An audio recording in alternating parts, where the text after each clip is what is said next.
सबसे पहले मैं आप जो भी ऑडियंस है, मैं आपसे रिक्वेस्ट करूंगा, जो कुछ मैं आपके सामने बोलूंगा ये वन वे कम्युनिकेशन नहीं होना चाहिए।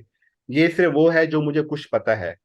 ज्यादातर आप लोग जब क्वेश्चंस करेंगे एंड आई विल ट्राई के मैक्सिमम वो सेशन जिसमें आपके क्यूरीज होंगी या आपके कुछ कुछ आपके कंफ्यूजन्स होंगी या आपको कुछ आपको इसका एक इंटरनेशनली जो एटमॉस्फेयर में या जो फाइनेंशियल इंडस्ट्रीज में क्या हो रहा है। So I would request everybody of you, तो आप प्लीज बी ओपन। मेरे ख्याल में जब आप क्वेश्चंस करेंगे तो I would be more than able to to explain the situation and the concept, because मैं बिल्कुल एकेडमिक नहीं हूँ। मुझे तो प्रेजेंटेशन बनाना भी काश थी। Anyhow, so let's start it to that. Kashif, आप मूव करें। Yes, yes, okay. Kashif, you please. Yes. या अच्छा, अब इंटरनेशनल पर्सपेक्टिव में जब आप मनी लॉन्ड्रिंग आप सबको पता है, सिंपल इज दैट। आप बिल्कुल सिंपल कंसेप्ट सबने बताया होगा और मुझे यकीन है कि बहुत डिटेल में बताया होगा।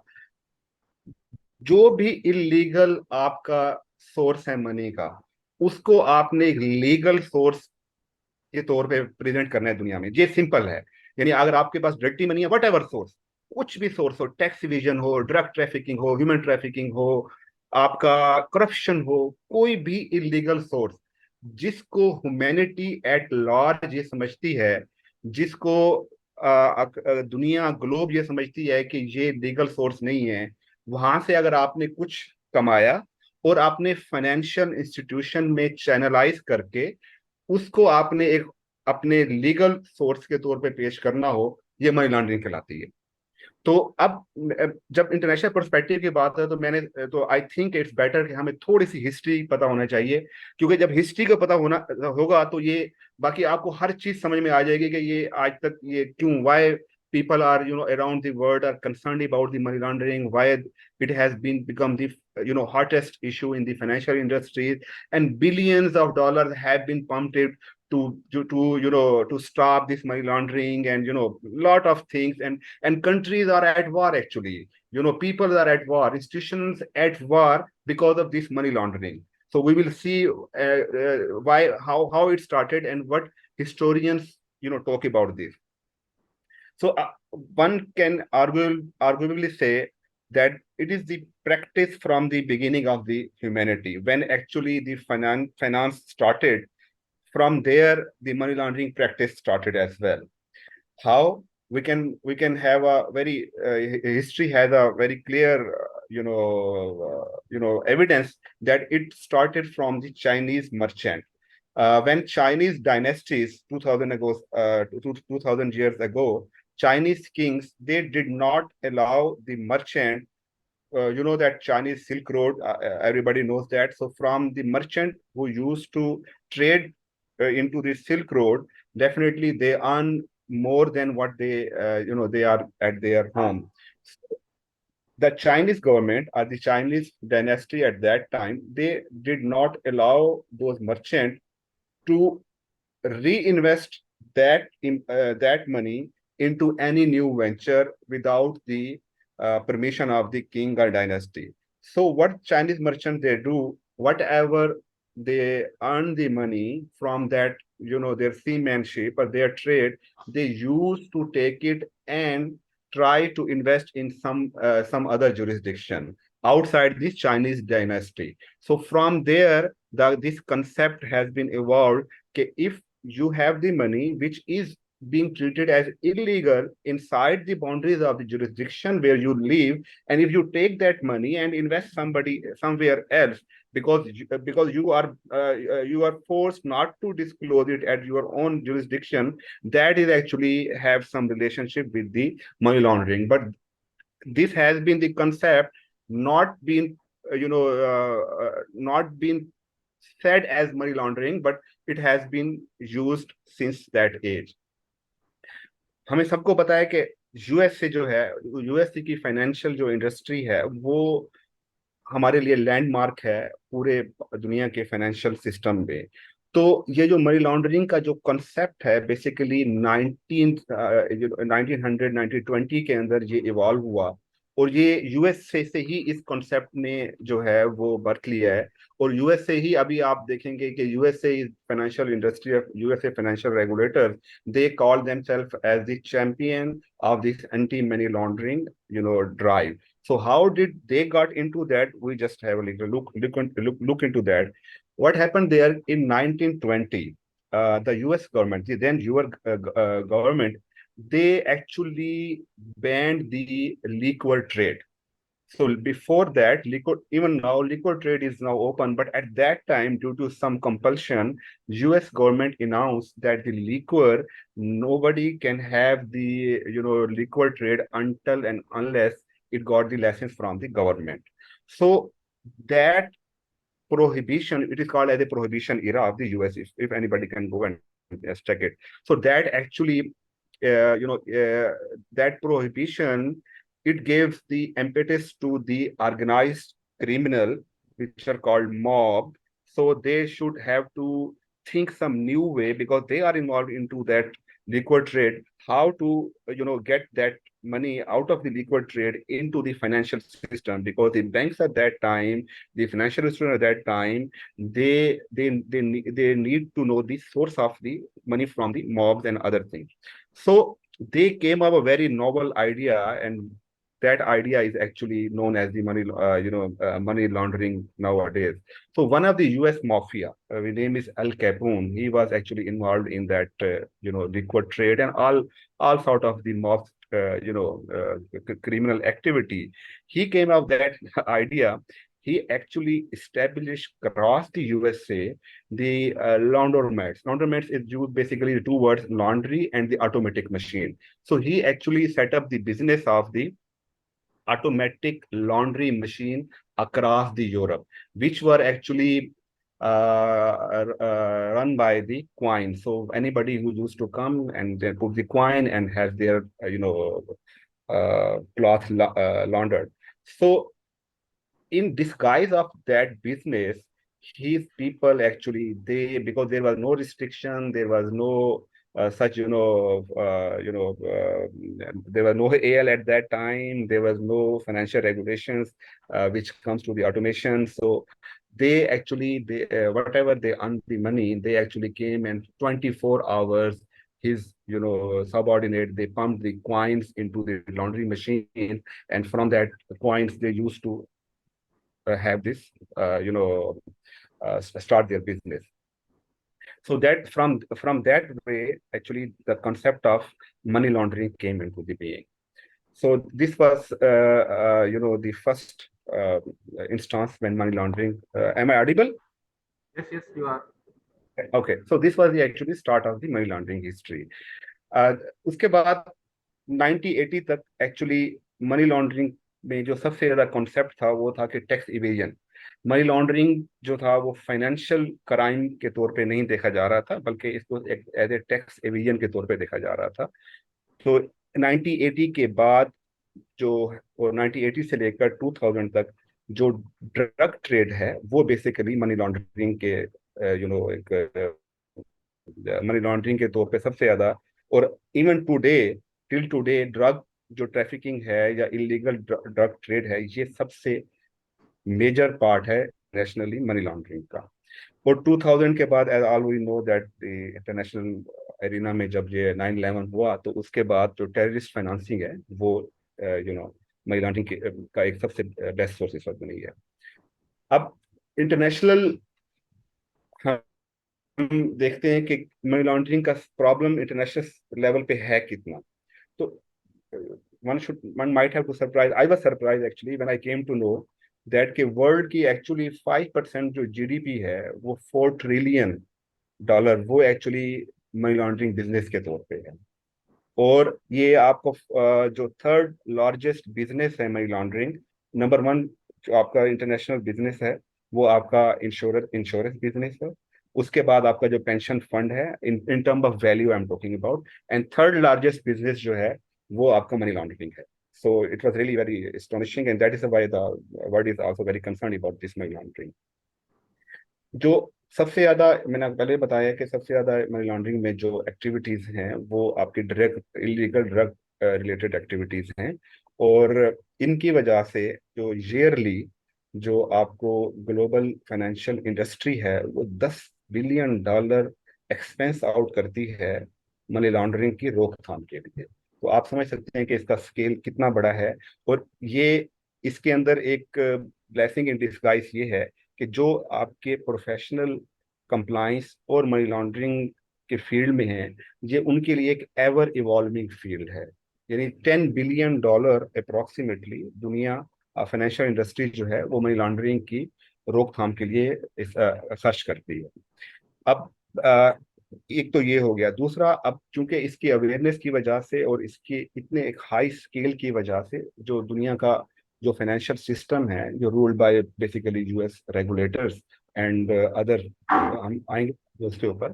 तो वो हर साल एक एस्टिमेटेड है कि $5 बिलियन के राउंड अबाउट फाइन जो है वो फाइनेंशियल इंस्टीट्यूशन जो है वो पे करते हैं रेगुलेटर्स को, या कंट्रीज के अपना डिफरेंट कंट्रीज के जो रेगुलेटर्स हैं उनको। और इसमें पाइनियर जो है सबसे ज्यादा जो फाइन है वो यूएस रेगुलेटर लगाता है। अब और आप इंटरेस्टिंग बात यह है जो अनफॉर्चुनेट भी है कि रिसेंटली इन पिछले 4-5 सालों में दो पाकिस्तानी बैंक्स और उन वो अब तक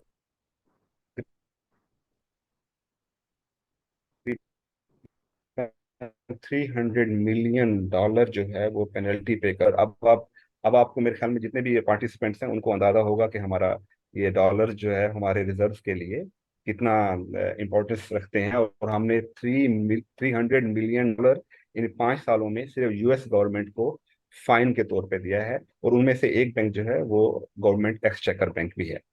तो और रिसेंटली 2022 में 55 मिलियन पे किया उसने।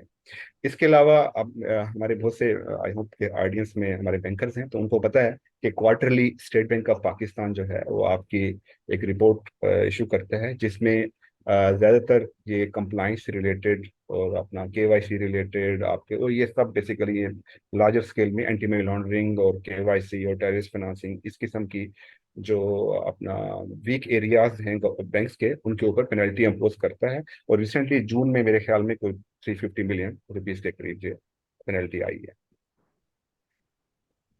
अब मनी लॉन्ड्रिंग के इंटरनेशनल पर्सपेक्टिव में मैं दो छोटा थोड़ा सा ऐसे आपको एक्सप्लेन करूँ कि 4-5 कंसेप्ट हैं। बाकी सब जब आप फील्ड में होंगे या जब आप इतना ज्यादा मेरे नजदीक कोई इंपॉर्टेंस नहीं है, आपको बस सिर्फ ये कंसेप्ट पता हो तो आई थिंक आपको इजीली ये अंदाजा हो जाएगा मनी लॉन्ड्रिंग के बारे में। सबसे ज्यादा इंटरनेशनली मनी लॉन्ड्रिंग का जो यूज होता है वो होता है आपका ट्रेड बेस्ड मनी लॉन्ड्रिंग में। आप पीछे यही है Yes, yes. Trade based money laundering में। ट्रेड बेस्ड मनी लॉन्ड्रिंग में आपको पता है वर्ल्ड ग्लोब में आपकी ट्रेड होती है। आप एक कंट्री दूसरे कंट्री के साथ इंपोर्ट एक्सपोर्ट करता है। तो इंपोर्ट एक्सपोर्ट जो होती है वो बेसिकली सबसे ज्यादा चैनलाइज होती है बैंक्स के जरिए से। और उसके लिए एक letter of credit basically issue होता है ताकि एक कंट्री या एक कंट्री की ऑर्गेनाइजेशन दूसरे कंट्री की ऑर्गेनाइजेशन के साथ इंटरेक्ट कर सके। तो उसमें जब आप एलसी ओपन इशू करते हैं तो बाद बात एलसी में आपको ओवर इन्वेस्टिंग कर जाते हैं, अंडर इन्वेस्टिंग कर जाते हैं। ये और ये बहुत ज्यादा इशू है स्पेशली उन कंट्रीज में जहां पर ट्रेड ज्यादा है। मैं बांग्लादेश में हूँ तो एक बांग्लादेश की जो है वो एक्सपोर्ट अराउंड $65 बिलियन है। और एस्टिमेटेड ये है कि $65 बिलियन में हर साल $15 से $20 बिलियन जो है यहाँ के लोग जो है जो ट्रेड में जो है ना ये ओवर इन्वेस्टिंग या अंडर इन्वेस्टिंग के जरिए से मनी लॉन्ड्रिंग करते हैं। तो ये इसके अलावा मल्टीपल इन्वेस्टिंग है। ये मतलब ये कंसेप्ट ये हैं जो कि इसमें ट्रेड बेस्ड मनी लॉन्ड्रिंग में। और इस वक्त सबसे ज्यादा एफएटीएफ का जो सबसे ज्यादा इस वक्त स्टांस है जो इस वक्त उनके नंबर वन उनके जो 40 रिकमेंडेशन में सबसे ज्यादा जो स्ट्रेस होता है बीइंग बैंकर। हम इंटरनेशनली अगर हम जब एफएटीएफ की जो उनकी क्यूरीज आती हैं या सर्वेज आती हैं तो उसमें ट्रेड बेस्ड मनी लॉन्ड्रिंग को वो नंबर वन प्रायोरिटी है। इसके अलावा ऑफशोर बैंकिंग है। ऑफशोर बैंकिंग पाकिस्तानी बड़े इससे हम सब अवेयर हैं कि हमारे जो ये पनामा ये वो केसेस वगैरह हुए थे उसमें यही था कि एक इंडिविजुअल जो है या ऑर्गेनाइजेशन है वो किसी दूसरे मुल्क में जाके जब अकाउंट ओपन करता है तो बेसिकली ज्यादातर वो उन कंट्रीज में उन जुरिस्डिक्शन में हम अकाउंट ओपन करते हैं जहां हमें टैक्स बेनिफिट हो या जहां फाइनेंशियल रेगुलेशन जरा रिलैक्स हो। आपकी जो है वो ड्यू डिलिजेंस उनकी कम हो, केवाईसी पे इतना उनका फोकस ना हो, तो हम जो है ना वो ऑफशोर बैंकिंग खोलते हैं। तो बेसिकली ऑफशोर बैंकिंग जो है वो बेसिकली इसलिए ही ओपन की जाती है, चाहे या टैक्स अवॉइड करना होता है, या आपका जो सोर्स है उसको आप डिसगाइज करना चाहते हैं, तो ये एक बड़ा सोर्स है ऑफशोर बैंकिंग ही आपकी मनी लॉन्ड्रिंग के अंदर। देन कॉरेस्पॉन्डेंट बैंकिंग है। कॉरेस्पॉन्डेंट बैंकिंग बेसिकली जब इंटरनेशनल लेवल पे बैंक्स टू बैंक जब आप डील करते हैं, तो हर बैंक जो है वो दूसरे बैंक में, दूसरे कंट्री में उसकी प्रेजेंस नहीं होती। तो उसके लिए जो वहाँ के जो दूसरे मुल्क के जो बैंक्स हैं, फाइनेंशियल इंस्टीट्यूशंस हैं, इसी के साथ बैंक्स अपना अकाउंट ओपन करते हैं ताकि वहाँ के क्लाइंट्स और उनके अपने कंट्री से क्लाइंट को वो सर्व कर सके। तो इस कॉन्सेप्ट को कहते हैं करिस्पॉन्डेंट बैंकिंग। ये भी एक बहुत बड़ा सोर्स है कि इस सिलसिले में आप आगे आएंगे इंस्टीट्यूशन, मैं बताऊंगा आपको कि कौन से इंस्टीट्यूशन ऐसे हैं जो कि इसके लिए रेगुलेशंस जिन्होंने अपना रेगुलेट किया हुआ है इस पूरी इंडस्ट्री को, और ताकि मनी लॉन्ड्रिंग की रोकथाम हो सके। शेल कंपनी ये बेसिकली पेपर कंपनीज होती हैं, और ये कोई भी ज्यादातर जो ऑर्गेनाइजेशंस हैं या इंडिविजुअल्स हैं, ये शेल कंपनी वही टैक्स हेवन जो एक कंट्रीज हैं जहाँ पर उनके रेगुलेशन हैं, वहाँ पर ये शेल कंपनीज ओपन करते हैं ताकि वहाँ पर ये यहाँ से वो अवॉइड कर सकें जो अपना टैक्स को, और अपने जो सोर्स ऑफ अर्निंग है उसको वो डिस्गाइज कर सकें, और अपने जो इलीगल फंड्स हैं उसको चैनलाइज कर सकें। Please next. या इंटरनेशनल रेगुलेटरी अगर हम फ्रेमवर्क की बात करें तो मेरे ख्याल में हम सब अवेयर हैं फाइनेंशियल एक्शन टास्क फोर्स से। सो FATF, आप हम सब I think very much aware of that, but जो मैं आपको शेयर करूंगा बेसिकली, आप FATF एक बाइंडिंग फोर्स नहीं है। FATF बेसिकली एक एक पीयर प्रेशर कंसेप्ट के ऊपर काम करता है। यानी आप इसके इस वक्त मेंबर हैं 39 के करीब, और फिर उसके एक दूसरे रीजनल मेंबर हैं। तो वो पीयर प्रेशर क्रिएट करते हैं कि भाई आपने इन कंट्रीज के साथ जहां पर मनी लॉन्ड्रिंग, टेररिस्ट फाइनेंसिंग, इस किस्म की, और KYC या ये जो कंप्लाइंस रिलेटेड जितने भी गोल्ड स्टैंडर्ड हैं दुनिया के, वो लैक्स हैं और वहां पर वो प्रॉपरली इम्प्लीमेंटेड नहीं है। उन कंट्रीज के साथ दूसरे कंट्रीज जो है वो अपने ट्रेड कम कर दें, या ट्रेड को इस तरह मैनेज करें कि अगले कंट्रीज को कुछ ना कुछ पेनल्टी या उनको उस ट्रेड से कम बेनिफिट हो। जब वो कम बेनिफिट होगा तो वो कंट्रीज डेफिनेटली पेयर प्रेशर के जरिए से वो जो रिकमेंडेशंस हैं या जो रेगुलेशंस है वो उनको इम्प्लीमेंट करें। So financial action task force का काम सिर्फ इतना ही है कि वो उन्होंने अपना एक सेट उन्होंने अपने वो दिए हुए हैं, अपना उनके रिकमेंडेशंस है जो कि 40 रिकमेंडेशन कहलाती हैं, और वो हर कंट्रीज को जो जो इसके मेंबर्स हैं या उनके एसोसिएटेड मेंबर्स हैं उनको वो 40 रिकमेंडेशन जो है वो उसके ऊपर अब काम करना है। और ये continuous actually financial action task force ना सिर्फ अपने मेंबर्स की बल्कि अपने एसोसिएट मेंबर की, ये उन रिकमेंडेशंस के ऊपर जो है वो हायरार्कीज के ऊपर वो उनकी इम्प्लीमेंटेशन को चेक करती रहती है। और जैसे ही कुछ कंट्रीज जो है अगर वो उन रिकमेंडेशन के ऊपर प्रॉपरली काम नहीं कर पाते, तो वो they actually have little their own way to put into the grey list and the black list, और ताकि वो रिस्ट्रिक्ट कर दें या बिल्कुल खत्म कर दें ट्रेड उन कंट्रीज के साथ। तो ये बेसिकली इसका काम है। द बेजल कमेटी बेसिकली ये ग्रुप 10 के कंट्रीज ने, ये एक्चुअली उनके जो रेगुलेटर्स हैं, यानी ये सेंट्रल बैंक्स हैं ग्रुप 10 कंट्रीज के, उन्होंने एक सुपरवाइजरी रोल के लिए, यानी एक रेगुलेटरी रोल के लिए वो एक कमेटी बनाई कि वो पूरी दुनिया के रेगुलेटर्स के लिए कुछ स्टैंडर्ड दे। और बेसिकली मनी लॉन्ड्रिंग से पहले जो बेजल कमेटी का जो मेन फोकस था वो कैपिटल एडिक्वेसी के ऊपर था, कि कि बैंक्स जो है वो बैंकिंग सेक्टर जो है वो इतना कैपिटल एडिक्वेट हो कि वो किसी किस्म के शॉक्स, चाहे वो रेपुटेशनल शॉक्स हो, चाहे वो आपका कोई फाइनेंशियल शॉक हो, चाहे वो आपका कोई किसी किस्म का मार्केट रिस्क हो, इन तमाम किस्म के रिस्क को वो शॉक एब्जॉर्ब कर सके जो आपका फाइनेंशियल सिस्टम है। और उस सिलसिले में रेगुलेटर्स जो हैं वो इंटरनेशनली जो एक्सेप्टेड स्टैंडर्ड है उनको वो इम्प्लीमेंट करें। तो बैदल कमेटी का रोल ये प्राइमरीली ये रोल था। लेकिन बाद में जैसे ये मनी लॉन्ड्रिंग जो है ये ग्लोबल फिनोमिना बना और ये अपना एक रिस्क फैक्टर बना, तो इसके बाद बैदल कमेटी ने पूरी दुनिया के रेगुलेटर्स के लिए, मनी लॉन्ड्रिंग के लिए, और ये बेसिकली, और सबसे बड़ी बात ये है कि ये केवाईसी जो कंसेप्ट है, know your concept, it was basically came from the Basel committee on the banking supervision. और आज सबसे ज्यादा जो, अगर आप कंप्लाइंस में, अगर कंप्लाइंस ऑफिशियल हैं, तो सबसे ज्यादा जिस चीज के ऊपर एम्फेसिस है वो है कि you should have to know your customer. So ये बेसिकली कंसेप्ट जो है ये, और ये रेगुलेशन जो है, ये बैदल कमेटी की तरफ से दी गई है। फाइनेंशियल एक्शन टास्क फोर्स और बेजल कमेटी, ये दोनों ही पेयर प्रेशर के प्रिंसिपल पे हैं। ये रेगुलेटरी तो हैं लेकिन ये कंपाइलेशन नहीं है। अगर सपोज जैसे अब ईरान है, जैसे नॉर्थ कोरिया है, और इवन सम एक्सटेंट टर्की भी है, वो नॉन कंप्लाइंट है most of the FATF recommendation के ऊपर। लेकिन उन उनके ऊपर कोई सिर्फ पेयर प्रेशर है, कोई कोई कोई कंपाइलेशन नहीं है कि अगर वो ये नहीं करेंगे तो उनको कोई फाइनेंशियल पेनल्टी आएगी, दिस एंड दैट, ऐसा कोई नहीं है। लेकिन यूरोपियन यूनियन, आपको पता है, ये जो यूरोपियन कंट्रीज हैं, इन यूरोपियन पार्लियामेंट इशू करती है money laundering directive, know your customer directive और टेररिस्ट फाइनेंशियल डायरेक्टिव, और ये तमाम जो यूरोपियन कंट्रीज हैं उनके ऊपर कंपाइलेशन है कि वो उन तमाम डायरेक्टिव्स को इम्प्लीमेंट करें। और ये एक ग्लोबल स्टैंडर्ड में ये जानना बहुत जरूरी है, क्योंकि जब हम बैंक्स जो है, जब हम डील करते हैं, सपोज जैसे हम साउथ एशियन बैंक हैं या अदर देन यूरोपियन कंट्रीज हैं, जब ये यूरोपियन बैंक्स के साथ, यानी जैसे आपके यूरो क्लियरिंग है या यूरो करस्पॉन्डेंट बैंकिंग के साथ जब हम डील करते हैं, तो ये हमें बड़ा ख्याल रखना पड़ता है कि हम कोई किसी किस्म की, कोई इस किस्म की, यानी मनी लॉन्ड्रिंग एक्टिविटीज में या टेररिस्ट फाइनेंस एक्टिविटीज में हम इन्वॉल्व ना हो, या हमारे कस्टमर जो हैं वो किसी किस्म का, उनके ऊपर कोई सैंक्शन स्क्रीनिंग ना हो। क्योंकि अगर आप यूरोपियन कंट्रीज के साथ अगर आप डील करेंगे, तो फिर ये एक कंट्री के साथ आपकी जो है वो ट्रेड अफेक्ट नहीं होगी, बल्कि तमाम यूरोपियन कंट्रीज में आप बैन हो जाएंगे। So it is very very important to understand कि आपको, जब आप यूरोपियन यूनियन के साथ आप एज ए इंटरनेशनल ट्रांजेक्शन आप करते हैं, तो आपको you should be very much you know aware of this.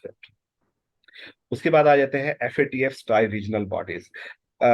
FATF के जो मेंबर्स हैं वो सिर्फ 39 है, लेकिन जो उसके एसोसिएट मेंबर्स हैं वो FATF स्टाइल रीजनल बॉडीज के जरिए से 190 कंट्रीज से ज्यादा है।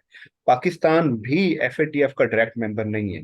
पाकिस्तान जो है वो एशिया पैसिफिक ग्रुप का मेंबर है, जो कि FATF स्टाइल रीजनल बॉडीज हैं। और वो FATF through APG, Asia Pacific group जो है, वो पाकिस्तान की जो अपने रिकमेंडेशंस के ऊपर जो उनकी जो पाकिस्तान की जो इम्प्रूवमेंट है वो उसको मॉनिटर करता है। तो ये बेसिकली ये दोनों FATF और FATF रीजनल बॉडीज, ये आपस में रेगुलेटरी फ्रेमवर्क के जरिए से कनेक्टेड हैं, लेकिन ये बिल्कुल दोनों बिल्कुल फ्री एंड फ्री और बिल्कुल एक दूसरे से मुख्तलिफ बॉडीज हैं। तो लेकिन मैंने आपसे पहले जब बात की है कि इंटरनेशनल लीगल जो फ्रेमवर्क है मनी लॉन्ड्रिंग का, वो मोर ऑफ पेयर प्रेशर है, और रिस्क बेस्ड अप्रोच के तौर पे है। तो इसलिए जो ये जो रीजनल बॉडीज हैं, ये भी एग्जैक्टली वैसे ही काम करती हैं जो कि FATF काम करता है।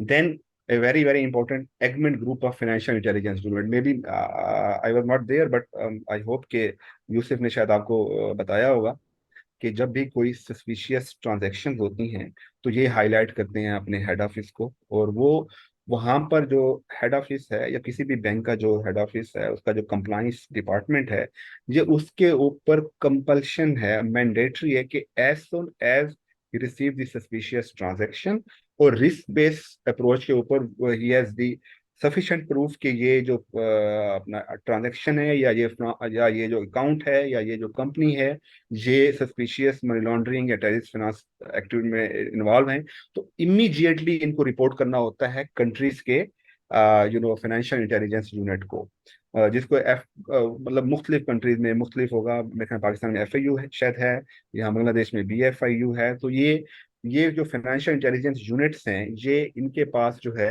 आपका जो जो बहुत ज्यादा जो है इनके इनके पास जो है एक क्रिमिनल प्रोसीजर को अपना एक ये क्रिमिनल ये क्रिमिनल प्रोसीडिंग जो है वो रन कर सकते हैं। तो ये जो एफआईयू है ये लिंक्ड है तमाम दुनिया के एफआईयू के साथ। और इसी तरीके के साथ ये आप देखते होंगे कि सेंक्शन स्क्रीनिंग या ये जो चीजें हैं, ये इंफॉर्मेशन जो है तमाम एफआईयू से आती है। फिर वोल्फबर्ग ग्रुप है, मैंने आपको पहले बताया था करेस्पॉन्डेंट बैंकिंग के लिए। ये जो ग्रुप है ये पूरी दुनिया के बैंक्स के लिए ये इशू करता है आपके direction. Then World Bank and IMF, ये तमाम जो रिकमेंडेशंस हैं इन ग्रुप्स की, वर्ल्ड बैंक और आईएमएफ जब लोन देते हैं तो वो अपने उसमें इंक्लूड करते हैं। Next please. ए कैम्स, मुझे कहा गया कि आप ए कैम्स के बारे में थोड़ा सा बताएं। तो actually A camps association of certified anti money laundering, ये एक यूएसए की अपना एक ऑर्गेनाइजेशन है जो कि पूरी दुनिया में ये सर्टिफिकेशन जो है वो इशू करती है competitive एग्जाम्स के जरिए से। और ये एक गोल्ड स्टैंडर्ड है आपका कि भाई कि आप सर्टिफाइड हैं, आपको नॉलेज है मनी लॉन्ड्रिंग में, और आपको सीएफटी यानी काउंटर टेररिज्म फाइनेंस में। 75,000 से ज्यादा इसके मेंबर्स हैं, 160 कंट्रीज के तकरीबन लोगों ने ये सर्टिफिकेशन ली हुई है। और ये सिर्फ एक दफा सर्टिफिकेशन नहीं लेते, उसके बाद ये आपकी कंटिन्यूअस डेवलपमेंट करते रहते हैं। और हर जो इनका मेंबर्स है उसको 3 साल में इनके कुछ दोबारा स्टडी करनी पड़ती है। और एक ताकि वो क्रेडिट आवर्स होते हैं जाकि जिसमें आपके इनके और पूरी दुनिया में जो इनके वेबिनार्स होते हैं या जो इनकी जो भी इस तरह के जो अपना रिसोर्सेज हैं, ये उनको एक पार्टिसिपेट करना पड़ता है, फिर जाके ये इसको रिन्यू करते हैं। तो ये इसकी जो मिनिमम आपको वर्क बेसिकली ये प्रोफेशनल्स के लिए है। वो वर्क एक्सपीरियंस आपका डिमांड करते हैं 1 से 5 साल का, डिपेंड करता है कि आपका वर्क किसमें। अगर आपका एएमएल में वर्क है, अगर आपका वर्क एक्सपीरियंस कंप्लाइंस का है तो आपको 1 साल का भी काफी है। वरना अगर आप जनरल बैंकर हैं या जनरल आप किसी फाइनेंशियल इंडस्ट्री में काम करते हैं तो 5 साल का एक्सपीरियंस आपका होता है। एजुकेशनल में आपको बैचलर करना चाहिए। तो बैचलर से अगर आपकी बैचलर डिग्री है तो आप इसमें अपेयर कर सकते हैं। और जो गुड न्यूज़ ये है कि ऑलमोस्ट तमाम बैंक पूरी दुनिया में, तमाम बैंक जो है वो इनकरेज करते हैं अपने प्रोफेशनल को कि आप ये जो सर्टिफिकेट लें। और ऑलमोस्ट तमाम बैंक्स जो है ये इसको जो इसका जो एक्सपेंस है वो इसको आप अपना reimburse करते हैं। So it's all आप काइंडली डिस्कशन के लिए हो। I am before concluding I am really very very sorry. I know that I am not an academic. मैं बिल्कुल मुझे नहीं पता कि how to figure out this presentation and how to make it very concise. सो अगर delay हो गया हो या I may not be very good in presentation, तो I am extremely really sorry.